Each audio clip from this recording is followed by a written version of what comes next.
Halo kekasih Tuhan, senang sekali saya bisa bertemu dengan saudara. Beberapa hari yang lalu, Shalom anak saya bertanya kepada saya, "Mami, COVID ini datang dari Tuhan atau dari si jahat?" Saudara, as believers, sebagai orang-orang percaya, ada satu hal yang sangat perlu kita tahu. Apa yang perlu kita tahu? Kita perlu tahu bahwa kita tidak perlu tahu semua.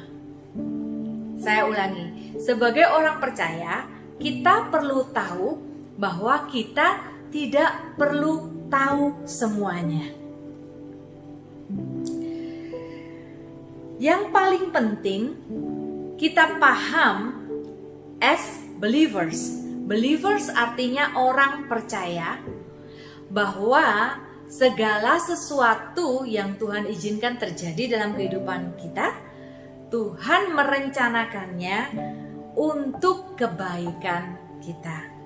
Kejadian 50 ayat ke-20 dikatakan, "Engkau merancangkan yang buruk terhadap aku, tetapi Tuhan memakai yang buruk itu, merancangkannya untuk mendatangkan yang baik bagiku."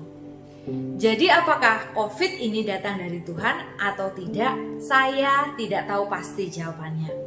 Tetapi yang kita tahu, segala sesuatu disaring dan harus melewati tangan Tuhan yang kuat, tangan Tuhan yang baik. Tuhan memastikan segala sesuatu yang lewat dari tangannya datang dalam kehidupan kita akan mendatangkan kebaikan pada akhirnya. Itu yang kita perlu tahu. Pandemik ini sedang mendeklarasikan kepada kita semua bahwa ada banyak hal yang di luar kendali kita. Dan hanya sedikit saja hal-hal yang sebetulnya Tuhan tempatkan di bawah kendali kita. Tetapi ada hal-hal yang memang Tuhan taruh di bawah kendali kita. Contoh, emosi-emosi kita, perasaan kita dapat mengaturnya.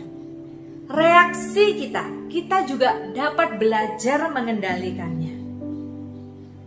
Bagaimana kita mengatasi rasa sesal kita terhadap masa lalu kita dapat juga belajar untuk melepaskannya. Kenali apa yang dapat kita kendalikan. Kenali apa yang di luar kendali kita yang tidak seharusnya berusaha kita kontrol. Ketika kita belajar mengenali dua hal, apa hal-hal yang bukan merupakan bagian dari apa yang harus kita kendalikan, dan kita belajar apa hal-hal yang merupakan sesuatu yang merupakan tanggung jawab kita untuk kita atur, maka efek yang dibawa di dalam kehidupan kita akan sangat baik. Karena kita akan belajar melepaskan hal-hal yang memang tidak perlu kita genggam. Saudara, memiliki anak-anak kecil memberikan saya sangat banyak pelajaran mengenai hal ini. Anak-anak saya suka sekali memegang mainan-mainan di tangan mereka. Tetapi dari kecil saya tidak berhenti-henti mengingatkan kepada mereka. Karena seringkali mereka pegang sesuatu begitu banyak di tangan mereka. Sehingga waktu saya mau kasih mereka sesuatu, mereka nggak bisa menerimanya. Saya kasih mereka mungkin makanan yang enak. "Ayo bawa ini ke meja makanmu," gitu. Kemudian karena mereka pegang banyak, akhirnya makanan tersebut tumpah. Susu tumpah. Segala sesuatu malah jadi berantakan. Mereka nggak bisa menikmatin yang baik karena tangan mereka penuh dengan hal-hal yang tidak perlu.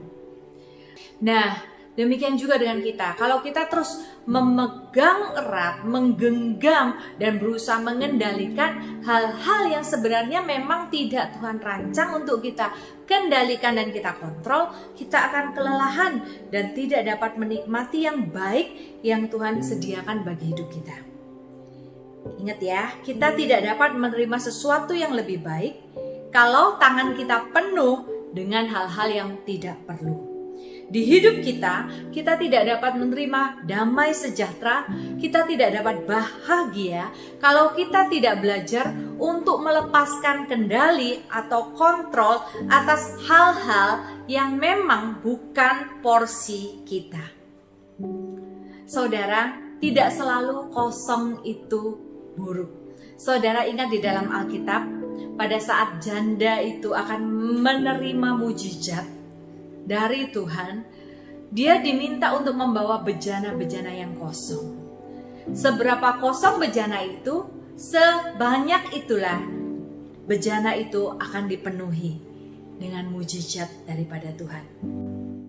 Saat ini lepaskan kendali yang selama ini kita pegang erat di tangan kita. Saat kita melepaskannya kepada Tuhan, apa yang tidak seharusnya kita kontrol, sebetulnya kita sedang berkata, Tuhan, aku siap saat ini untuk melihat Tuhan bekerja di dalam kehidupanku. Tuhan Yesus memberkati saudara semua. Amin.